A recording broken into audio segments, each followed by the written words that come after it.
Anger is ever internal. Wrong interpretation to say that it is external.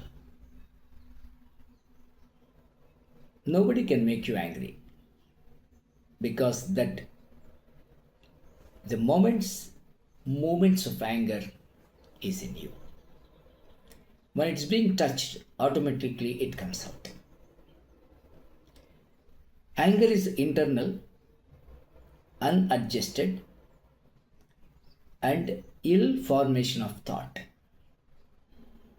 Your mind is constantly framing the thoughts, forming the thoughts.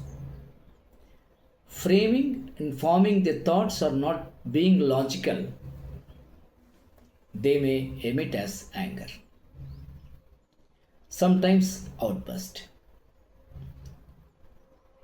How anger originates when this logical question is being posed by an individual.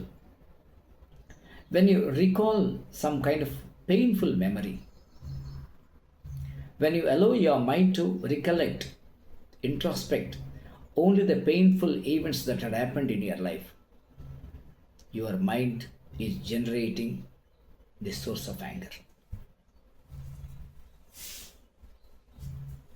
I'm not asking you stop memorizing because it demands a lot of energy. When you are being remembered by the past painful event, that event taught some kind of lesson. That event acted as an eye opener to you.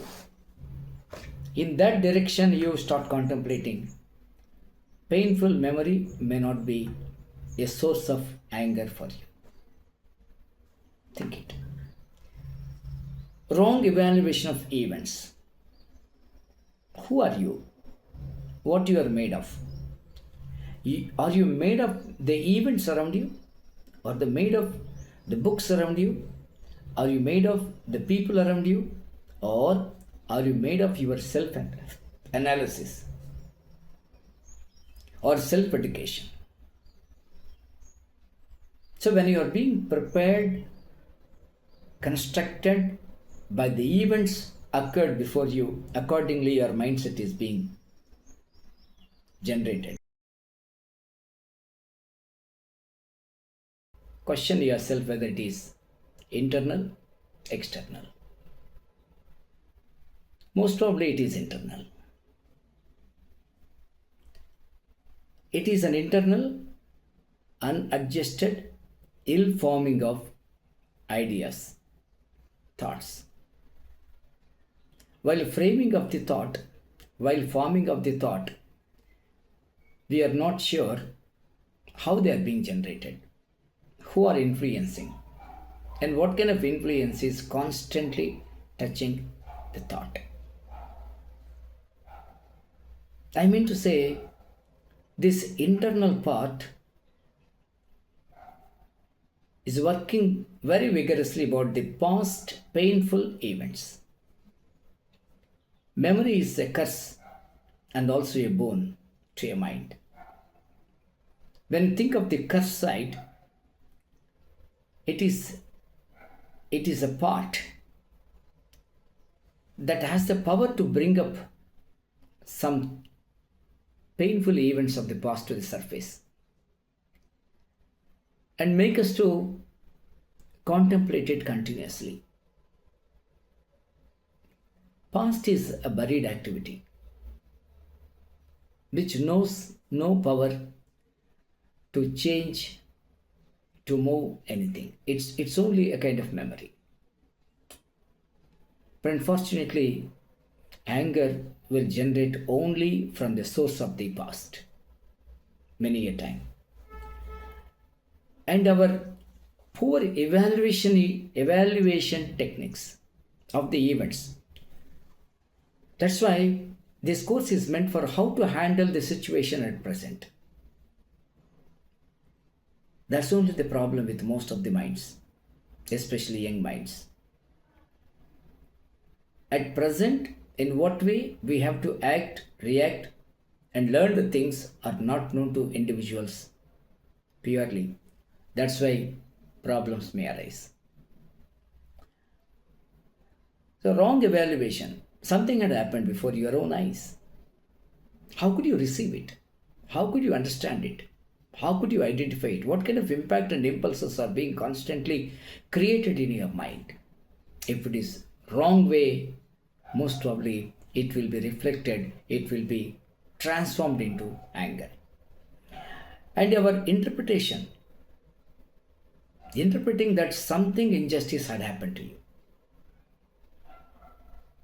You don't understand that other people's minds cannot be controlled by us. Instead, you can control your own idea. If your interpretation, the very interpretation seems to be a little bit drastic and unimportant, most probably the things will go astray.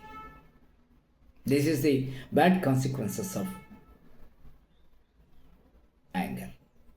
And it is a some in one way, remote way, I could say even genetic descendancy. When you look at your mother, father often lose their control and involve in the verbal exchange out of control. Naturally, you inherit it. Genetically, you may have the same sort of thought. So it should be consciously handled. I don't say it seems to be incorrigible. It can be. It can be easily controlled, even though it is genetic. Suppose you are living in the stressful conditions. That's what I could identify. Most of the people do not have the proper environment to live. You are peaceful, tranquil, but the people in the surroundings of yours are losing their temper, are losing of their activities. As a result, you will become very stressful. If you are along with the stressful people, you will be stressful. If you are along with the indecisive people, you will be indecisive. You will be with the confident and peaceful people, you will be confident and peaceful. That is why we go to teachers, we go to temples, we go to places where we are very calm, where our ideas will be stopped generating new thoughts. So, in that way, anger is being generated.